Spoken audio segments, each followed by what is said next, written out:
So welcome everyone to the Texas AEL Manager Mondays. Today our topic is SOPs, a program's new superpower. Our presenter today is Johnine Maldonado, and she is the AEL Director with Workforce Solutions at the Tarrant County Board. Today is October 15th, and I am Olga Escamilla, and we also have our hosts and moderators, Robin Booth, Kelly Carline, and Tracy Hendricks. So thank you for joining us. Our presenter today is Johnine Maldonado, and Johnine is the AEL Director of Workforce Solutions of Tarrant County Board. And Ms. Maldonado has been with the Tarrant County Board for a little over 2 years. And before coming to the board, she worked with Fort Worth ISD Adult Education Department for 17 years. She's been part of the Tarrant County Adult Education and Literacy Consortium since its inception. She's been in Tarrant County resident for 35 years and is married with 4 adult children and 6 grandchildren that she absolutely adores. So let's welcome Johnine. And at this time, if y'all have any questions, please don't forget, type them in the chat pod. But you'll see some questions that are going to be popping up throughout the presentation. Just please be sure that you type your responses in the chat pod. So without further ado, I'm going to transfer the presenter rights to Johnine. And Johnine, welcome. Thank you. What a great welcome. Thank you so much. Hello, everyone, and happy Monday. I just want to take a minute to thank you all for allowing me to share our experience here in Tarrant County in developing our SOPs and using them to get off of our TAP that we were on. I want to just go over a couple of things that we'll be covering today, hoping that this information will help you maybe write your SOPs if you haven't already done so, or maybe go back and look at them and put in some things that might help you to stay off of a TAP, because, of course, none of us want to be on that. The things that we're going to cover during the webinar today is just going to be some general information on creating our SOPs, talking about the importance of having an SOP, how to make sure everyone knows about it and what the SOPs say. We're going to talk about how the SOP creates seamless service design across the program. That was extremely important for our consortium because we are spread out so much demographically. So we wanted to make sure we were kind of doing a seamless service. Our students would get the same service regardless of where they were attending. And then also how an SOP can help keep you off of a TAP. Because again, of course, our idea is for none of us to be on a TAP. I had a question. I just wanted to get a feel for the audience and who's on the call today, just to make sure that I'm sharing information that will be relevant and help in your role in your program. So if I could just give you a minute to type into the chat box who is on the webinar and what your role is in your program. We have Robin that says she's a coordinator. Mark Gilliam. Oh, it's going really fast. Mark is an instructor.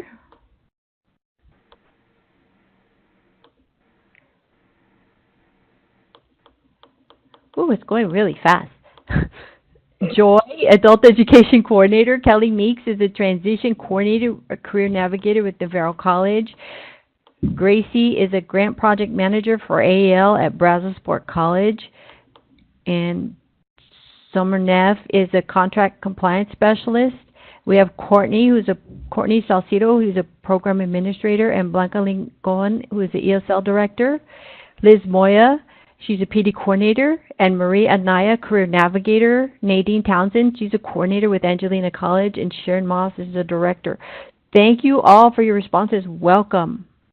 That's great. Thank you so much. And such a large variety of different roles, and I'm really happy to have you all on the line. And I'm real happy to hear that there's an instructor on the line because we were really conscious about making sure that everyone was involved in our SOP writing and the SOPs themselves, all the way to our data staff as well. So that's great. I'm glad to see all of you on the line. I want to just take a moment to give you a little background of our organization. Workforce Solutions for Tarrant County, we inherited the grant from to work with ISD in 2017, so July of 2017. We're actually a consortium, and we have 7 service providers that serve about 5,338 students. So we're pretty large. Some of the things that I'm going over today, the process was a little bit different because we are a large consortium, but hopefully some of the things that I'm going to share with you today, even if you're a small organization, you'll be able to take away from it. So the previous grant recipient was on a TAP, and so we, of course, inherited that TAP. The TAP was actually placed due to a lack of updated data collection and entry processes. There was a lack of documentation. So it was kind of like, we've been doing things this way, we just do this, and there was nothing that the state could come to and that showed them what that process was. And because of that, there was a lack of the other providers knowing how the process, goes. So another issue that under the TAP was that there were 47 staff with data entry rights. So that's really a lot of hands in the data, which can lead to some problems. And so that was one of the things we needed to look at. We were, as a consortium, not really getting credit for the type of students that we were serving. So it led to the incorrect funding led us to not meeting our target. So although we were serving our targeted students, because they weren't being funded correctly in teams, we weren't actually getting credit for those individuals. So it was extremely important for us to develop some type of a procedure to make sure that we were capturing the students and that the data reflects, what we were doing as a consortium. I'm going to ask a question or ask you all to type into the chat box. How many of you already started your grant year with your SOPs in place? As you all know, the deliverables, the first deliverable, or one of them, was due at 90 days after the grant execution. Now, we were given, I think, a 30-day reprieve, and so I think October 31st is now it. And there's 5 of them. So I'm just curious how many of you have already started on that process. Kelly says they did, but they're redoing them. Thank you, Kelly. Anyone else? I know we'll give you all a little bit. Isleta ISD worked on those over the summer, still submitted them one day late.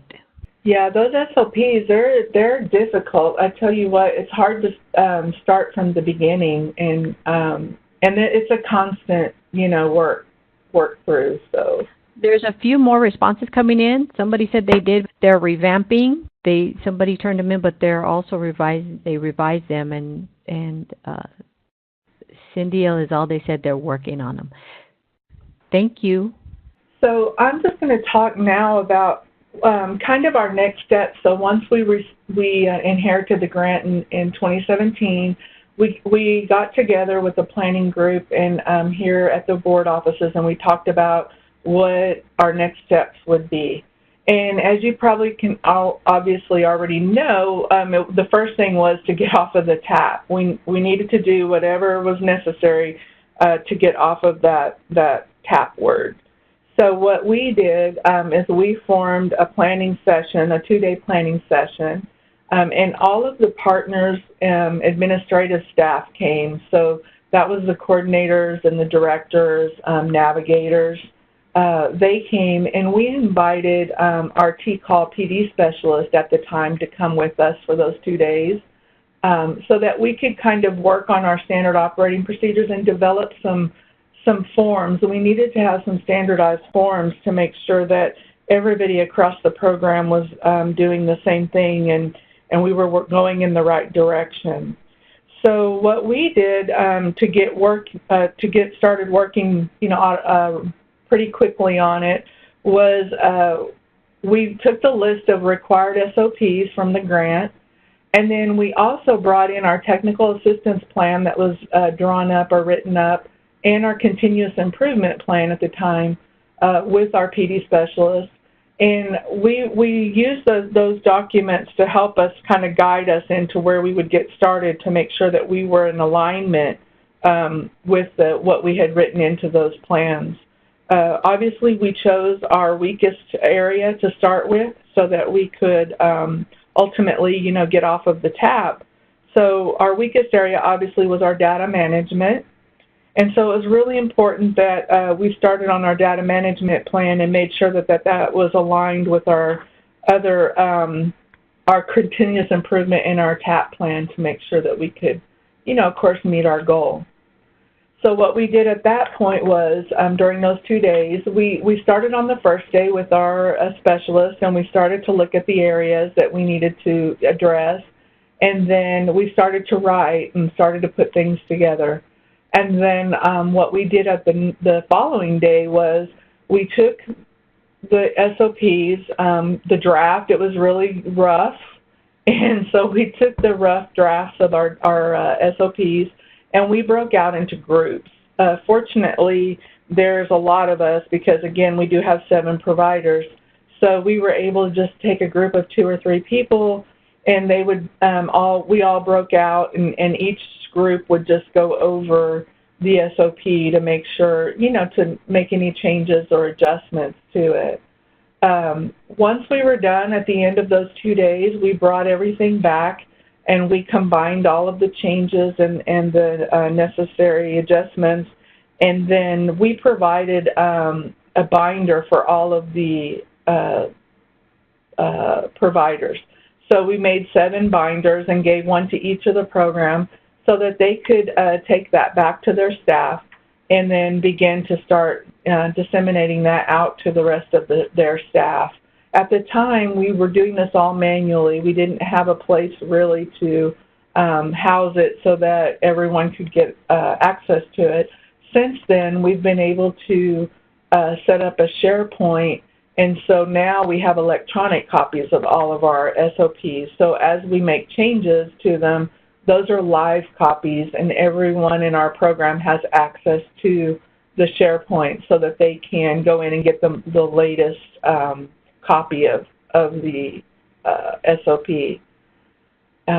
And so it makes it just a little bit easier. And I'm not sure if that's something that you would be able to do in your program. Again, I'm hoping that I can share some things that maybe you can take away.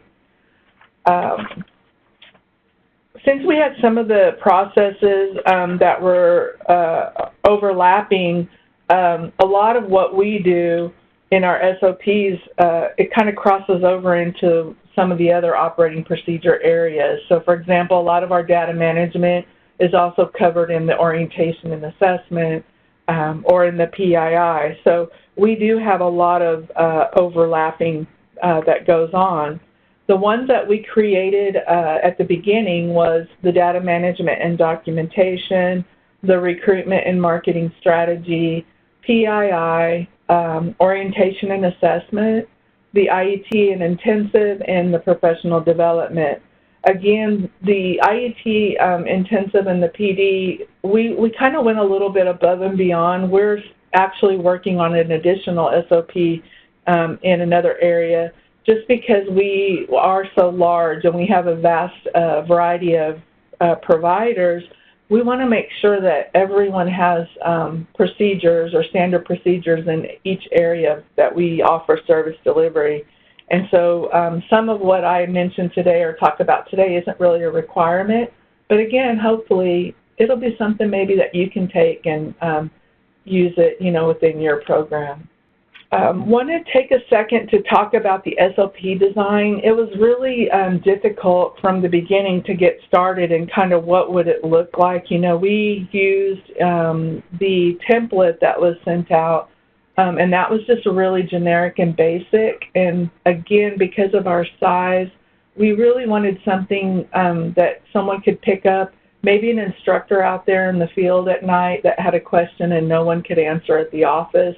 We wanted to have enough information in there that they could just, continue with their function, without having to stop what they're doing or wait for the next day to get an answer.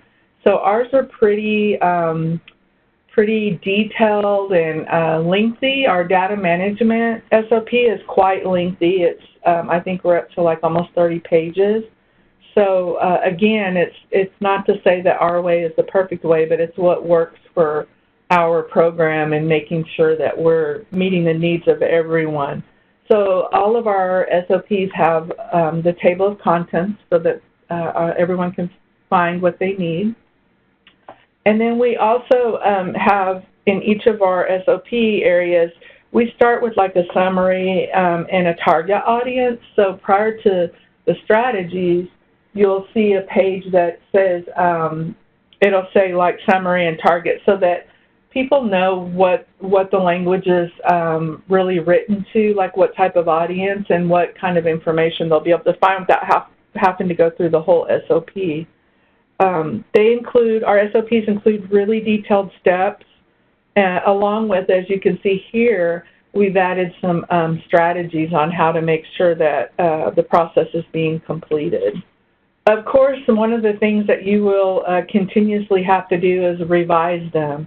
It's really important for everyone to know, realize that this is a living document, so there's changes continuously.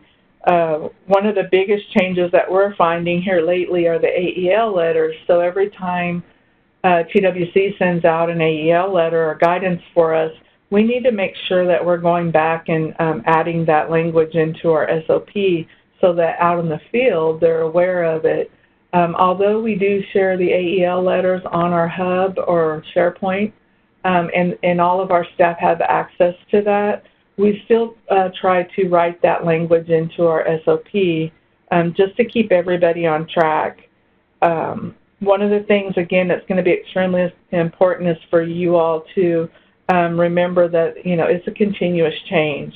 And so what we did at the time, at the beginning or inception of this, before our SharePoint, we would do a revision document. So what you're looking at now is just a sample of that document.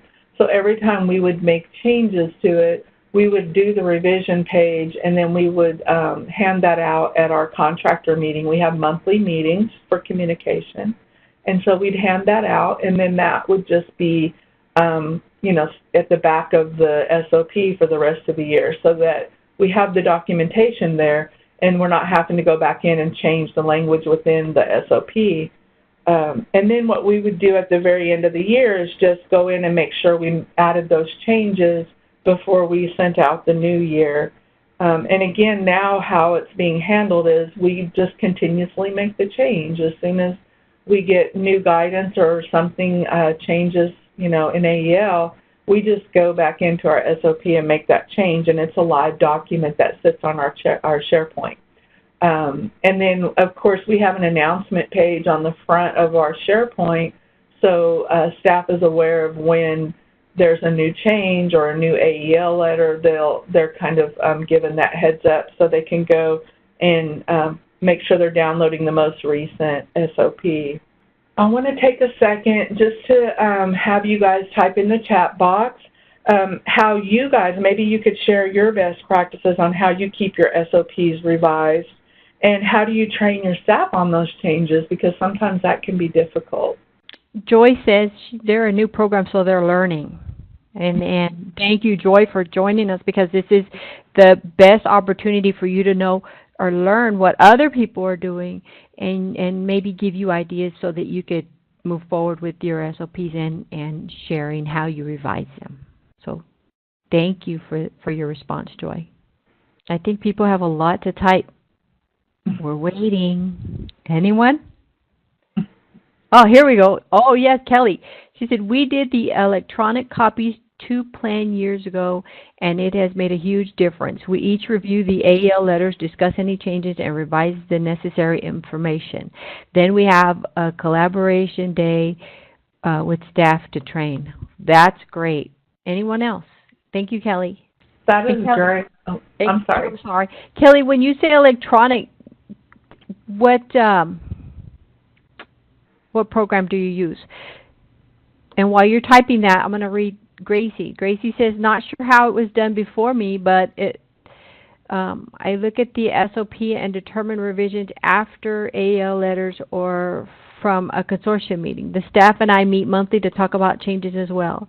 She said she likes the idea of referencing them specifically in the letter, though. Very good. Thank you, Gracie. And then Cindy says that they meet with staff and review letters. And Kelly says she keeps it in a living Word doc and keeps a running file on her hard drive. Okay, very good. Courtney Courtney says we need to do another revision. However, our program is small. We are able to meet weekly, so we're able to keep program staff updated on changes. We meet with instructors monthly. Very good. Thank you. So it is a little bit easier, as you can see, with smaller programs. And Mr. Martinez says, Isleta ISD discusses all AEL letters in monthly meetings. SOP lead facilitator convenes the SOP committee to revise. Staff is informed in bi-monthly PD. Very good. Thank you all. Those are some great ideas, and those are great ways to communicate. I think that was one of our biggest hurdles, actually, was to make sure that we were communicating the changes out far enough so that staff, on the front line were actually getting those changes in real time. So that's kind of been a challenge. And I'm excited. We just started to do the SharePoint, and we've been able to put things on the SharePoint now. And so we're still in the process of working that out so that it's really smooth. But so far, so good. We've been happy with being able to have access for everyone. So I want to talk a second about some of the essentials, for your SOPs. When we talked, our group got together and we were talking about the elements that we needed to make sure that we had in place. Everyone came to the same conclusion, thankfully, that it was really important for everyone to be involved and that everyone see the big picture. It's hard to get a whole bunch of people moving in one direction if everyone doesn't understand why you're going there. We really pride ourselves that, one of the things here at the board level that we, in my team, believe in is that everyone needs to know the big picture, whether they have an immediate part in it or not. It was just really important to get the buy-in for your, staff to say, okay, well, we're on board with this because we know where you're going with it. So that's really important to involve everyone. Again, we really thought it was important, and we've always thought it, or continue to think it's important to involve every level. So not just at the administrative level, but also our instructors, our data entry staff, our assistants, anybody involved in the program needs to be, know the big picture. Another really important element is to make sure that your SOPs are documenting your everyday operation. Make sure that if someone picks up your SOP and they're wanting to, complete a procedure, that they could do it just by reading it from the beginning to the end. We sent out the SOPs and staff have read them, and of course our biggest helpers were our data entry staff. We said, go through this process. Does it make sense? We've had to tweak it, and we have some wonderful data entry staff that are very helpful and vocal, and they'll let us know, when things aren't working, because you really don't know until someone tells you. So we were fortunate to do that. And the idea is that if you write your SOPs in the correct way, it's going to assist you with training your staff. So any of your onboarding or your incoming staff should be able to use the SOPs moving forward as part of their training process. When you were developing your SOPs, you really want the language and the guidance to come from the AEL grant, the AEL guide, and the Texas Assessment Guide. So those documents were very near and dear and close to us while we were writing to make sure that we're in alignment with, what our requirements are, obviously. Really importantly, you want to make sure that you have someone on your team that can help write SOPs. And mostly important is make sure you have someone that can keep them updated, because we're continuously getting, updates from new AEL letters, new guidance, things are changing. So you really need someone on your team that is willing to help you with writing the SOPs and then just continuously update them. We're very blessed that we have Christina Mason on our team, and she loves to write, so she has been a very intricate piece in our writing of our SOPs and keeping them updated. She works on those for us to make sure that those are updated. And again, as I said earlier, what we do is we go onto our hub or our SharePoint, and on the news page, she actually takes the AEL letter and kind of summarizes it for our staff so that they'll know what the changes are without having to read through the whole thing right away. We require everyone, of course, to read through them, but sometimes it's good to just have that summary and know what the changes are. So she does that and then is able to go into our SOP and update them there as well with the same type of language. Most importantly, one of the things that my staff came to me and said, we really need to have dedicated time to do this. It takes a lot of time. And so one of the things as a leader I think is extremely important is to allow some time to be put aside for the individual to write your SOPs or to update your SOPs. Of course, writing them takes quite a bit of time, but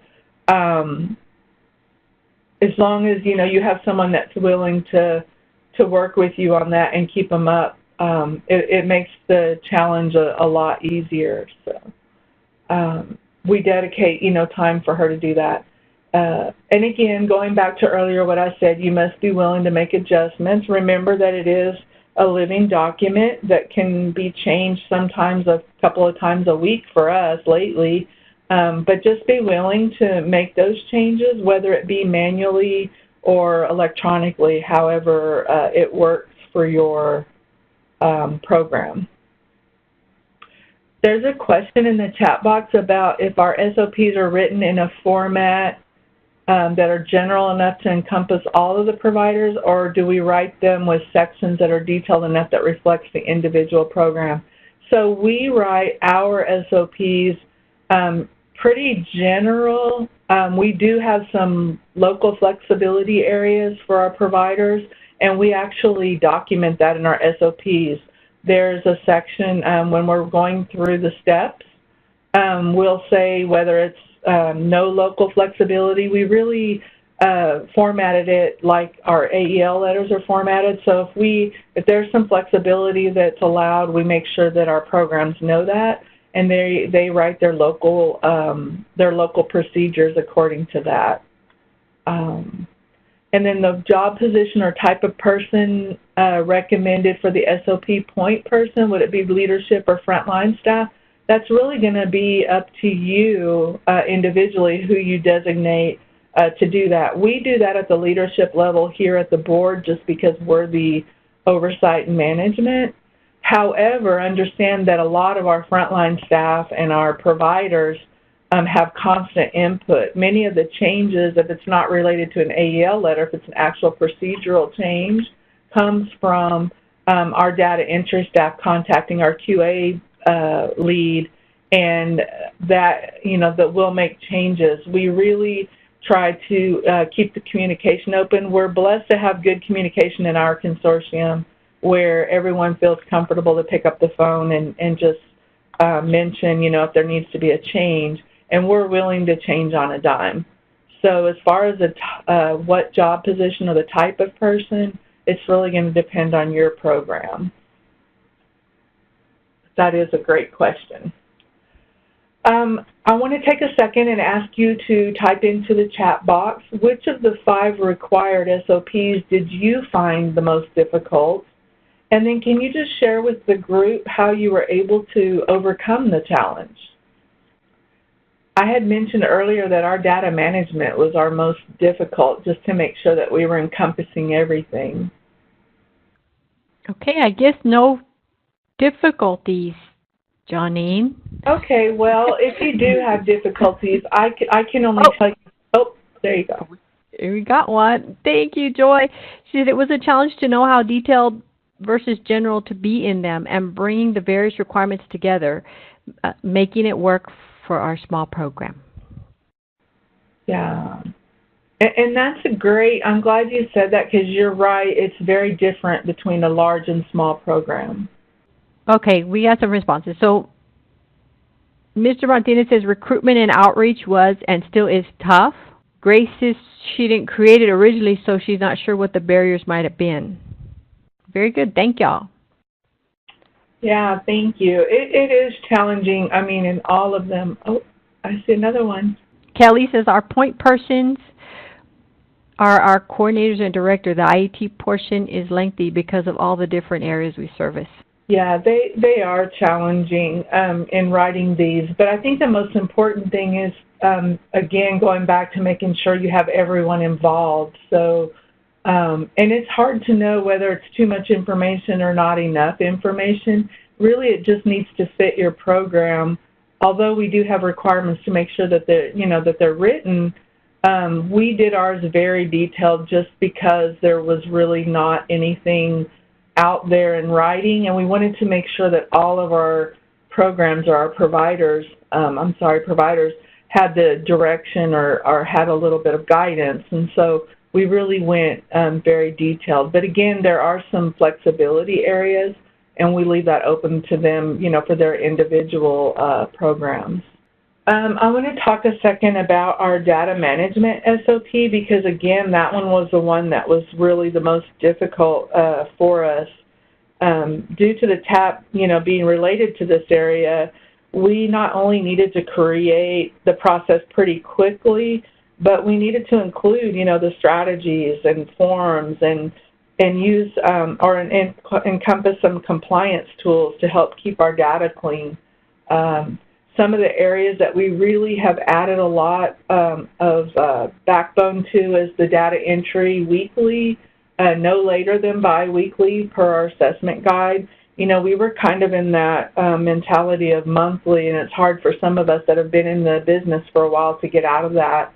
And so really because of the demographic area that we cover, it was kind of challenging, to figure out how are we going to get the data from outside into the data team so that they have enough time to get it in within the 2 weeks.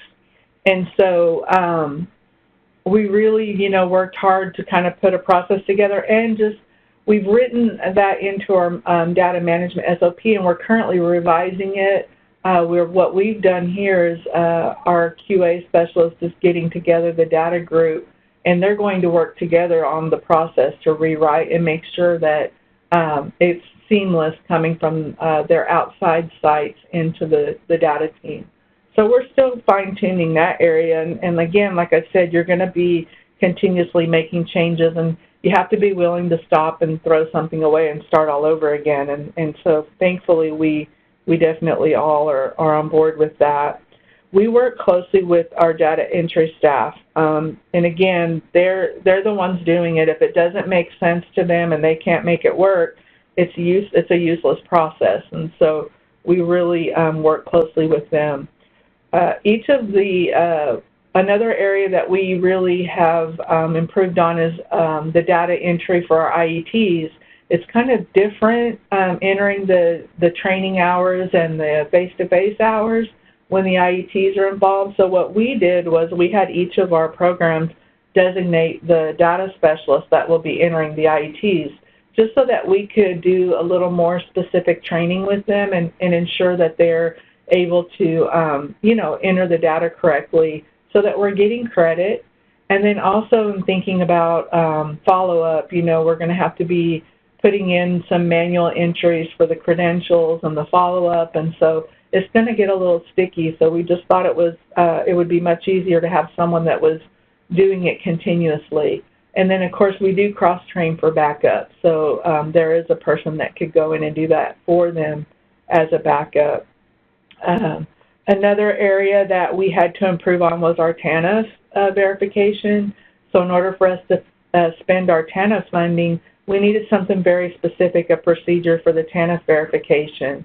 So what we do here at the board is we have access to both TWIST and TIERS, and so our QA specialist verifies all of the TANF students. So there's a report that the providers send in to her, and then she takes that report, verifies it on TWIST or TIERS, and then prints out the verification document for them so that, or emails, back the verification document so that they can print it for the file. And then we, here at the board, we make the changes to the funding and team so that we make sure we're not counting students as TANF unless, in fact, they really are verified TANF. That's really helped a lot. We've been doing that. This is our 3rd year doing that now, and it's worked out really nicely. As we said at the beginning, one of the reasons that we also were on a tap is we weren't hitting our targets, and much of that was due to the funding codes not being correct. And so we have written in the process that we run a funding code weekly. The supervisors for each program does that, and then here at the board we also do it weekly, so that it's some extra set of eyes on it to make sure that we're not miscoding students. It has worked out really nicely. Our program specialist, Elena, was very helpful in getting that report set up for us and ensuring that we were using it. And so it's just kind of second nature now. We run that report to capture. So when we do our data sign-off monthly, we're not scrambling at the last minute to make those corrections. So that's helped us a lot. Of course, you can write all the SOPs you want. You can make the changes that you want. And so now that we worked really hard on writing them, all of us together, and making sure that the changes were there, we needed to make sure that everyone's familiar with them. So even though we have them now on electronic, it makes it a little bit easier, but you still want to ensure that people are aware of it and that, you know, they're aware of the changes that come along. So at the beginning, since we are so large, what we did is we trained, first of all, the administration on it. So we brought them into our monthly contractor meeting and went over the SOPs, and then provided, again, like I said, a binder to them.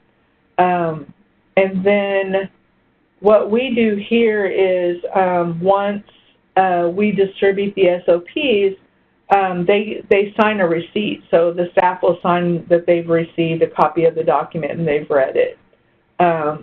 We've gone even a step further for the providers. What they're doing is including it on the onboarding.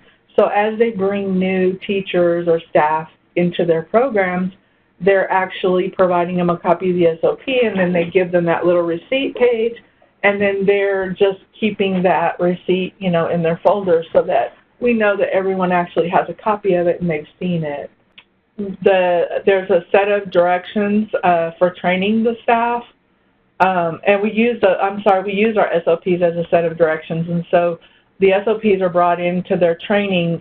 One of our partners had a 2.5-day session where they trained all of their staff on each of the SOPs, and so each of our providers are doing it in that manner. Signed receipt from the staff, distribute the revisions at monthly meetings. That's what we did when we held them manually. We still talk about the revisions, but they're all kept, again, electronically on our SharePoint. And here at the board, we do our sub-recipient monitoring. And so, of course, our SOPs, we carry our little binder with us when we go out to do our monitoring with our partners. Again, just to ensure that everybody is following the SOPs and that everything's being done correctly. So it's kind of like our little Bible that we carry around with us, or not so little, really. I wanted to talk a second just about our challenges. Of course, we had quite a few. You know, coming into a program with a TAP, that's already intimidating, and then we are, again, a really large program. Our biggest challenge was providing the seamless service across all of our programs. So it was really difficult to make sure that if a student started with Fort Worth ISD and then they went to Arlington ISD, they were getting the same service, looking at the same forms. It didn't look like two separate programs. They could just pick up and go where they left off. And so that was really challenging for us, but we've actually been able to go in and put together quite a few standard forms, and it seems, you know, to be working. We had to standardize the forms for the transfers, so we have like a transfer form so the students are leaving from one program to the other, or even one location to another. We have an actual form that is a transfer form, so it alerts everyone that there might be test scores already out there, or the student might already have hours. It's really a good communication tool, especially for our evening classes, that don't have that phone conversation. There was a big challenge for us in changing habits as far as the model of the service that we offer. So we do have 3 ISDs in our consortium. And as you know, it's difficult for ISDs in the summer to operate because buildings are closed down or they're cleaning. They don't want you in there. And, of course, we have the Christmas break, and then we have Thanksgiving. And so it's really hard to keep that year-round service model. And so we really worked hard to try to make sure that we were doing something in the summer, the winter breaks, in order to break that habit, whether it be that they couldn't get in an ISD building, but maybe someone was at a community center or something that could continue to go. And so that was very challenging for us at the beginning. But again, it's just a lot of commitment and hard work together. You know, we can come together and figure out a way for that to happen. And so we've been able to do that and are still working on, you know, improving that as well. And again, also it was really hard to change staff mentality. Everybody just really at the beginning, you know, we look at it like they want us to do something else, like, you know, we don't have anything to do. And so it was really important for us to make sure that staff understood why, again, that we needed them to do this and why we needed the SOPs, you know, the way they are. And then, and also just to reassure them of how it was going to help them. We needed them to understand, like, in the long term, what it was going to do for them as far as benefit-wise and how it was going to make their life a whole lot easier. And that probably was, again, really hard. Those were the 2 hardest parts, I think, was the changing the habits of the consortium administration and then also of the staff, because many of us have been doing this for a long time. And so, again, you can get the buy-in as long as they understand where you're going as a group. And so, finally, with lots of hard work, cooperation from our contractors, everybody had a common interest, and that was to make the better services for our students. We were finally taken off of the TAP, and we actually were removed from the TAP within 7 months, which I understand from Elena and TWC that that's kind of not heard of, but I think anybody can do it. I'm sure there are people who could do it a whole lot quicker than we did if they understand how to do it. So I'm hoping that with what I'm, what I'm talking about today, and then maybe some of the ideas or tips that I've shared with you today will help you all to stay off of it. First of all, don't get on a TAP. But if you happen to be on some type of a plan, hopefully, you know, something that I've said today or shared with you will help you move in that direction. Again, it's really just about working together, putting the right people in place, you know, the right group together, and then just doing it and making sure that you're keeping up with it. We continue to revisit and revise the SOPs constantly. That's something that we just know is a part of our everyday life now. We'll have to keep doing that. But again, this is to make sure that we don't ever get on a TAP again. Our consortium is very, we're headstrong that we don't want to be there again. So I hope that what I've said today has helped you all. I'm going to move to the questions now if you have any. We had a question privately that said, can we please get a copy of the presentation? And one of the things that I'd like to say is the presentation will be made available after it goes through the accessibility process. And what we do is we'll put it in the community of practice, probably the administrator community of practice. Tracy, correct me if I'm wrong. We also have a question from Summer Neff. Are there any tools and resources you suggest we use that were helpful to you? Again, I think the things that, not even the tools that were helpful, well, it is a tool. Our PD specialist at the time was Wayne Crandall. He started with us, and now we have Krista Mosier. They're both equally as wonderful. We wouldn't have been able to do it without them.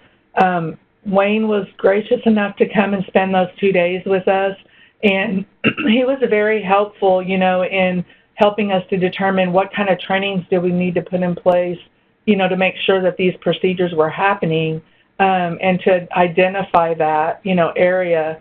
So I would say your PD specialist, if you haven't thought about that. And again, our plans, we had at the time it was a continuous improvement plan, and then also the TAP, we used that to make sure that we were in alignment. So those were tools. As far as like tools that I could share, I'm happy to share our SOPs. I'm very proud of them. I'm proud of what my team has been able to put together, our whole consortium. And so I'm absolutely willing to share, whatever we have. It might not be something that you could use, but there might be bits and pieces you could take from it. So I'm happy. I'm going to go ahead and move to the next slide, but you can still ask questions. But this is my email address and my phone number. Please feel free to reach out. Some of you did after the Summer Institute, and so I did send one of the SOPs, the smaller one. I just cautioned to you that some of our SOPs are quite lengthy. They just needed to be that way in order for us to get some streamlined process and make sure everyone was using them. So really that, again, your PD specialist, Krista, continues to work with us, almost monthly. It feels like we need to open an office for her here, but she's been wonderful. So reach out to your PD specialist. I'm sure they'll be great too. And again, just know that whatever you start with is not what you're going to end with. It's going to keep changing. Okay, Tracy mentioned about the PowerPoint. We'll be putting that, once it's made accessible, into the Program Manager Community of Practice for Manager Mondays. So if you're not a member of the Program Manager Community of Practice in the PD portal, please join. So thank you so much, Johnine, and we'll still entertain. We have about 4 minutes left, and we'll entertain any other questions if you have any, because we have Johnine here, and she's willing to share and answer any questions that we may have. So thank you so much, Johnine. Great presentation, great information. Robin says this was fantastic webinar. Thank you, Tracy. One of the things that happens with this webinar is that it becomes a course in the PD portal. So once we go through that process, it'll be an official online course so that you could come watch it again or refer others to watch it. So thank you for that. Well, thank you for letting me share with you today. Thank you, Olga, for the invitation. Great job. I really appreciate it. And I know that other programs appreciate it because everyone, it has different areas that they struggle with. And it's great to be able to share all of the strategies that you use, the different programs that you use to help you get through and make this a better process. And I think that's the whole thing. We want to be able to share throughout the state so that we can have better processes and everybody can be on the same page. So this is great, great sharing. So thank you, Johnine. Thank you, everyone, for joining us. Liz Moya says, we will be using some of the strategies you shared. Thank you, Liz. Thank you so much. Anyone else? Okay, well, we're going to stay on for a few minutes if anybody has any questions, but thank you so much. Great presentation.